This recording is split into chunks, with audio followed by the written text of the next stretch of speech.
দাঁড়াও, ভিডিওটা কিন্তু স্কিপ করে চলে যেও না। ভিডিওটা কিন্তু তোমাদের জন্য অনেক হেল্পফুল হতে চলেছে। তোমরা যারা যারা ভাবো যে এই শীতের বেলায় রাত্রিরে ডিনারে কি করা যায়, গরম ভাত, রুটি, পরোটার সাথে, চলো আমার সাথে এই ডিমের রেসিপিটা তোমরাও শিখে নাও। তো বেশ সিম্পলি, খুব একটা মানে রেমিডিয়াল লাগেও না, ঘরে যেটুখানি থাকে সেটুখানি দিয়েই হয়ে যায়। তোমরা যদি হোয়াইট কালারের করতে চাও তো তোমরা টমেটোটা স্কিপ করো, আর যদি তোমরা মানে ঝাল ঝাল লাল লাল করতে চাও তো তোমরা টমেটোটা অ্যাড করো।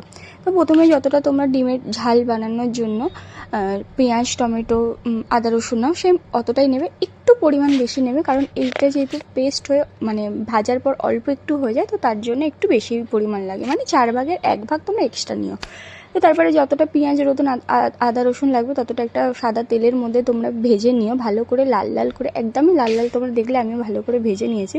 তো তারপরে তোমরা যে কটা ডিম তোমাদের লাগবে, যেরকম আমাদের 8খানা ডিম লেগেছিলো, আমরা 4জন মানুষ, সবাই দুটো দুটো করে, তো তার জন্য আমি 8খানা ডিম নিয়ে নিয়েছি। আর ওইদিকে দেখো আমি ফুলকপিও দেবো কিছুটা, এটা দেবো, এটার কারণ আছে, এটা তোমরা স্কিপ করতেই পারো। এটার কারণ হচ্ছে আমি যেহেতু কালকে তোমাদের দাদাভাই মর্নিং ডিউটি, তো তরকারিটা করে রাখবো ফুলকপি দিয়ে। আর 2 পিস ডিম মানে আমার আছে, ওখান থেকে 1 পিস ডিম আর একটু ফুলকপি তুলে রাখবো, যেটা ওর কালকে সকালে টিফিনে হয়ে যাবে। মা রুটি করে দেবে বা পরোটা করে দেবে, নিয়ে চলে যাবে, এটাই আমি তার জন্যই ফুলকপিটা দেওয়া। তোমরা চাইলে স্কিপ করতে পারো, আবার দিতেও পারো।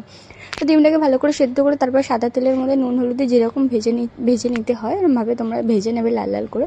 তো তারপরে তেলের মধ্যে কিছুই না, সামান্য একটু চিনি দেবে, দিয়ে যে মশলাটা তোমরা আদা রসুন পেঁয়াজটাকে ভালো করে ভেজে রেখেছিলে সেটাকে মিক্সির মধ্যে পেস্ট করে জাস্ট ঢেলে দেবে, আর কিছু না।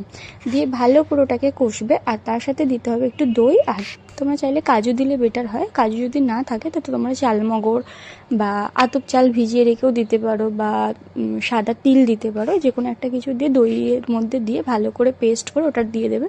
তো তারপরে আমি ফুলকপিটা ভেজে রেখেছিলাম সেটাকেও দিয়ে ভালো করে এটাকে কষে নেব। আর যেহেতু আমার ফ্রিজে ফ্রোজেন করা মটর ছিল সেটাও আমি দিয়ে দিয়েছি, দেখতে ভালো লাগবে, তোমরা চাইলে স্কিপ করতেই পারো। তো তারপরে ভালো করে হলুদ, নুন, কাশ্মীরি গুঁড়ো লঙ্কা, চিনি সমস্ত কিছু ভালো করে দিয়ে ভালো করে কষতে হবে অনেকক্ষণ ধরে, যতক্ষণ কড়াই না লেগে যাচ্ছে। যত কড়াই লাগবে তত জিনিসটা বেশি টেস্ট হবে। কষতে কষতে দেখবে একটা কালার এসে গেছে, তো তখন তোমরা ডিমটা দিয়ে আর জল দিয়ে দিতে পারো বা দুধও দিতে পারো। দুধটা দিলে না এর গ্রেভির টেস্টটা একটু আলাদাই হয়, তো আমি বেশিরভাগ এরকম ক্ষেত্রে দুধই